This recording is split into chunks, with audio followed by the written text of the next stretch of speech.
Hey guys, the quickest way to get yourself a pay rise of more than £10,000 or more is to leave your job right now and go and get another one. Now, this might sound a bit radical. You're thinking to yourself, really? Well, let me explain why. The reason it's the quickest or possibly the most efficient way to get that super high pay rise is because it works for everybody, or almost everybody. The recruiter who might get your new job is literally doing this because, of course, the commission they get is tied to your new, larger salary. Your new employer will be happy because they get themselves a shiny new employee who comes in much more experienced and with much better skills, hopefully. You are happy, of course, because no one knew your previous salary before. So you can afford to ask for 10,000, 20,000 or more. And then finally, your current employer, well, they probably didn't like you that much anyway. So as soon as you leave, they'll go and get themselves somebody else as a replacement and probably send you some raises in the post to say, hey, it was nice getting to know you. There's some of you watching right now who say, oh, Ken, but what of loyalty? What if I love my employer? You love your employer loves you, and this is the exact reason why I'm making today's video. So for today's video, I want to share how I got a £35,000 pay rise in my job. Step one is to recognize the game being played. Now, most people I come across who ask for a pay rise either do one of two things. They either, one, do not ask at all for a pay rise, and a second group, when they do ask, almost ask as though they are begging. Please, can I have another 2k pay rise or a 2% pay rise? Almost as though their employer is doing them a favor by giving them a pay rise. People like that have been conditioned to think in that way. However, there's an altogether different game that you should be playing when it comes to your work and seeking a pay rise. And that game is the game of negotiating. Everything that happens at your place of work is really only a game show. It's a game of the people who ask and the people who do not ask. And the people who ask eventually win that game, and the people who don't ask actually lose that game. And in order to prepare yourself to play the game of negotiating really well, I'd highly recommend one book. And that one book is the book called Getting to a Yes. And the one reason why I'm recommending this book is because this book teaches us to create win-win agreements, okay? This is the strategy we're going to use in order to help you get that significant pay rise. All right, so step two is to use objective criteria. I'm talking about going to get some data. So what I'd recommend you do straight away if you were looking to do this or plan for it is to go and have meetings with 2 or 3 different recruiters. I'm talking about recruiters from different recruitment companies here. And when you have that meeting with them, the first thing you want to ask or try to figure out is the current state of the market, the niche you're in, the industry you're in. What exactly is going on from a recruitment perspective? The second thing you want to try and establish is to ask them for the latest salary data, i.e. the reports that get printed every single year. I personally think those reports are a bit of a scam because every single year those reports just go up because effectively they help to pay recruiters' salaries. So it's in their best interest for them to print those reports every year, but hey, that's a whole different debate. And the third thing you want to figure out from this conversation is based on those individual conversations you've had, you want to then pitch your tent and decide on what you think you deserve to be paid based on your skills, experience, and abilities. All right, so step 3 is to build your case. To build your case, what I'm talking about here is to build your case for what you're going to be asking in the future, okay? Because if you're asking for a pay rise right now, then in my personal opinion, you should have spent the last 6 months actually building the case for the moment you get to ask for it. Up on the screen is a simple document I'd love you to replicate, okay? You see on there, I've got 3 columns. Column 1 says, my responsibilities. That's you. What are your responsibilities in your job? Literally itemize them one at a time. The second column is my boss's responsibilities. So think about your boss and what they do exactly. What projects are they looking after? What areas do they have responsibilities over? I'd love you to just write down what you see those things being. And the third column I've called there my opportunity. In that column of my opportunity, I'd love you to look at your boss's job and look at your job and find where the gaps are.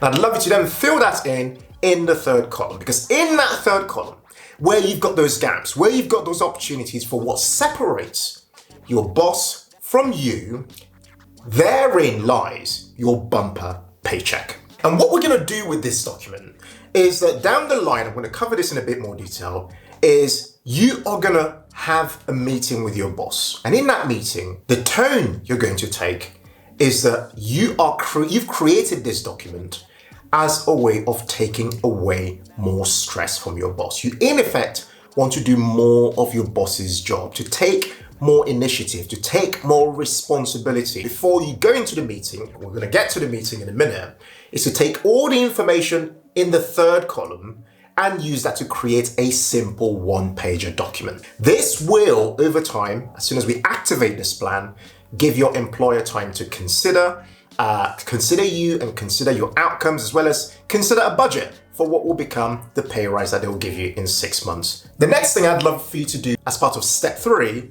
is to actually decide on what you're going to ask for. Okay? So it's actually quite rubbish to go up to your boss and say, hey, I'd like a pay rise, please. Yeah? What you want to do is come up with a number, and then in addition to that number, come up with a bunch of options.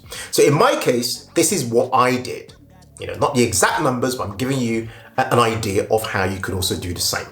So first is to say, what's my option A? So you could say, for example, option A is, I want £30,000 additional income recurring. So you want a 30k pay rise, and obviously you want that to be paid to you every year. Option B, if your employer arm wrestles you and pushes back on it, could be, I would like £20,000 pay rise plus a £10,000 one-off discretionary bonus. Okay? Because then, your employer's like, okay, I could work with that potentially. However, if they arm wrestle again, option C could be, I'd love £10,000 plus a study package. I'd love to go and do a master's degree or, an exec MBA or whatever, right? Depending on what you choose, obviously make sure that it fits into the relevant budget for what you're asking for, okay? And option D, if none of the above works out, is for you to move on and jump ship. Now, obviously, these options that we're outlining here are options for you to keep in your back pocket, okay? So that if the sequence of events really kick off when you then have that meeting, which we're going to talk about shortly, you then know and have a negotiating position. The next thing I'd love for you to do as part of step 3 is to go and read your contract. Understand what the key terms are in your contract, and especially understand what your notice period is for your job. And the final thing I'd love for you to do is to then print 2 copies of that one-pager document I asked you to create. Based on the third column, you want those 2 copies to prepare you for the meeting with your boss. Right, step 4. This is where you set the first stage, okay? This is really the roadmap meeting. What we're doing with this meeting that you're going to have with your boss is to establish a connection between effort and reward. And the tone that I'd recommend you have in this meeting is one where you are focusing your conversation around who you are becoming.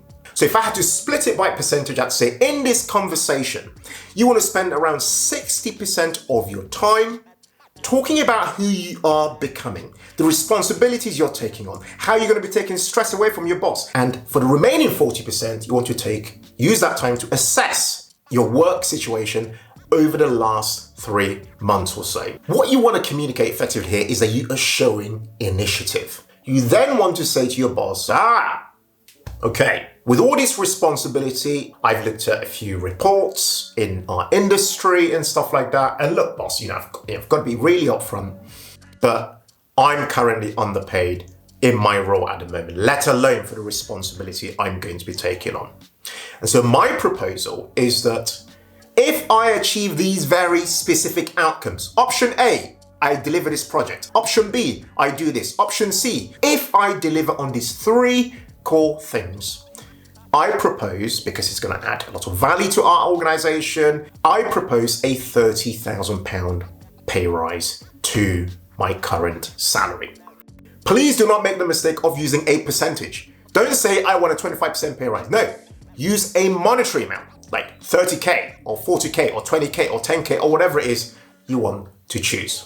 And then back that up with the data from the time you spoke to those recruiters we spoke to earlier, as well as the industry reports that you've been spending some time looking at. And then the final piece, and this is one that a lot of people actually miss out on as an opportunity, because remember, our ethos here is to ask and keep asking. The final piece is to ask for when that additional pay packet will become effective, okay? Because the employer naturally has a way of pushing that date down the line. They're like, oh yeah, push it down the line. But what you should do is negotiate that right now in this meeting at this step.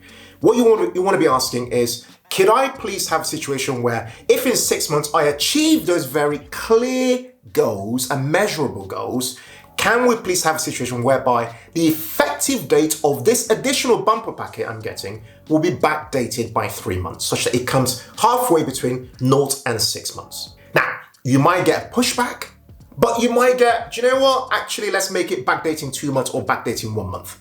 But at least you asked and you got something out of it. And the worst case scenario is that you don't get anything at all. We set the second stage. I call this the evidence. As in, I've had situations where I've had these conversations and the managers that I've spoken to have suddenly had amnesia. They've suddenly just forgotten that, hey, we had this conversation, did we? Oh, I can't seem to remember the details. I just, there's a faint memory I've got and I've forgotten about it. So what we want to do is set the second stage, which is to document the evidence. As soon as you finish that meeting, thank your boss, head over to your laptop, don't even go to the bathroom. Go to your laptop and type up a summary of what you've just spoken about. And in that summary, write it in detailed bullet points. And when you send that summary in detail, including the agreed amount, whatever it is you negotiated, email it to your boss and BCC your private email address. Facts, evidence will take you places. The next step is to work hard over those next 6 months and agree weekly goals. So what I would do, this is what I used to do, is every week, on a Monday, you'd start with a light team meeting. Hey, how are you doing? What are our priorities this week? Yeah? And you just talk about it. 5 minutes, that's all you need. 10 minutes or whatever, right? Come Friday of the same week, you'd email your boss and say, hey, hi, John, hi, Betty, whoever it is. Here is what's happened this week. Here's what I've achieved. Be results driven. Take out all the fluff and faff. Just literally get straight to the point. This week we've achieved this. Here's what I expect will happen next week. So you're building anticipation for what's to come next week. Now, why does this email matter? First, it's evidence of what's happening, because each one of your emails over those 6 months, so 4 times 6, about 24 weeks, each one of those 24 emails should really be accounting for 2 things. One is accountability, and the second is feedback. That, hey, we are gradually working towards achieving that outcome that we discussed in the meeting previously. 6 months is a long time, right? In addition to working hard, I highly recommend, please go and build more relationships with more recruiters. Do not ever, under any circumstance, put all your eggs into one basket.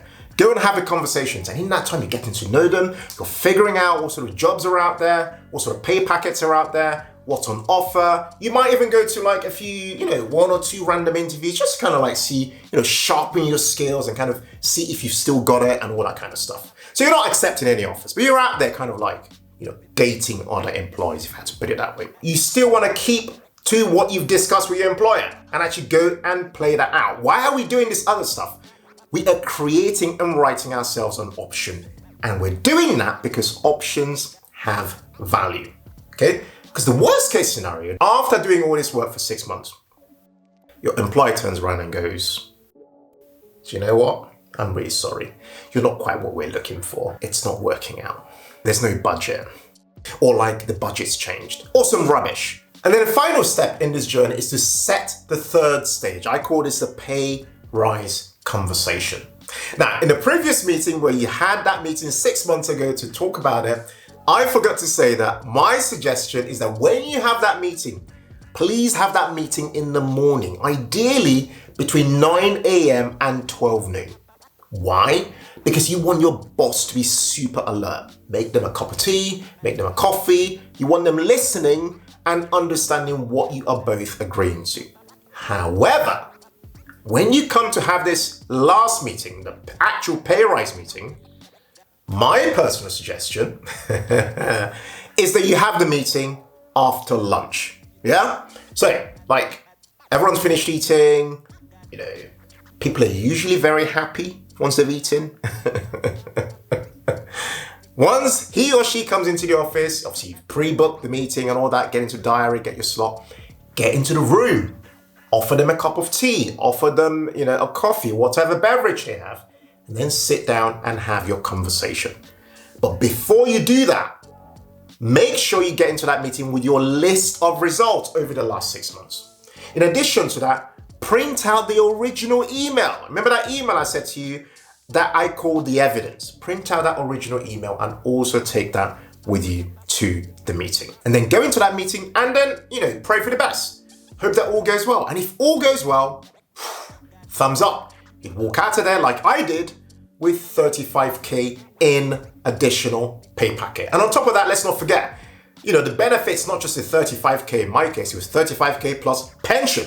Because pensions are based on gross salary. And of course, if you get a higher pay packet, you get a higher pension contribution and so on. So there's that snowball effect that happens when you get that additional pay packet. So in your case, I'd expect that by going through these stages like I've just outlined and orchestrated this over 6 months by not only asking, but asking strategically, you are bound to get the result. Now, of course, like all things, there's always this situation where this doesn't quite work out.